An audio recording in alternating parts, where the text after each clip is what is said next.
One of my favorite rubber tree, variegated. Itong tawag ko dito si Jade Plant, pero hindi ko talaga alam kung anong pangalan niya. Yan, paborito ko din yan. And also ito, paborito ko din. Ito, ang flower nito, pag nagpa-flower ito, kulay puti. And ito yung mga water plants ko. Hindi siya nakatanim sa lupa. Sa tubig lang yan. Pero ang healthy nila. Yan, ito yung mga pang-indoor ko ng mga halaman, mga maliliit. Ginawa ko talagang maliit na paso para maipasok sa loob ng bahay. Rubber tree. Yan. Ang dami kong espada. Yan, espada. Ito naman, espada din.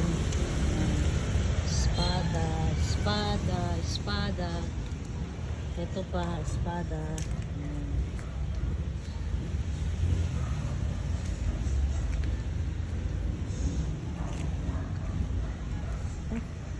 Dito.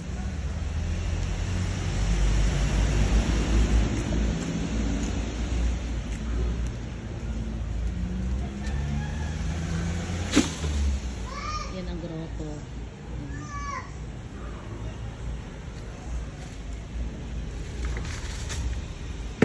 Ito nakalimutan ko pangalan nito eh. Galing ko sa Santa Rosa, binigay ng sister-in-law ko.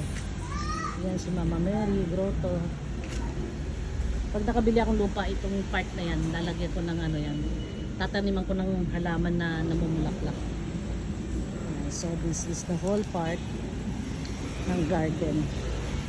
Dati nung nandito pagbiyanan ko, sobrang puno ito ng iba't ibang klaseng halaman. Pumupunta pa yan sa UP Los Baños para mamili lang ng halaman. Tapos pinakamarami niyang halaman dito ay kalachuchi. Iba-ibang klaseng brand ng kalachuchi ay variety. Yan, ito to kamyas, tinanim ng bayaw ko. Yan. Tapos ito naman kalimutan ko pangalan nito. Mulaklak na to, namulaklak siya. Buds pa lang. Nakalimutan ko pangalan. Ano pangalan nito? Meron din akong philodendron. Ayan. Ayan. Philodendron. Payat siya.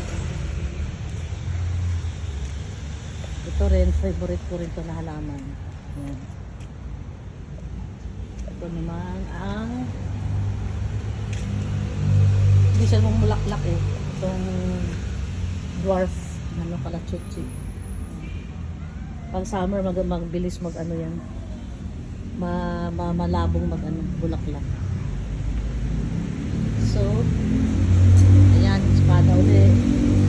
Ito, variety rin ng espada. Ayan. Ito nakalimutan ko pangalan nito. Ayan, ganda.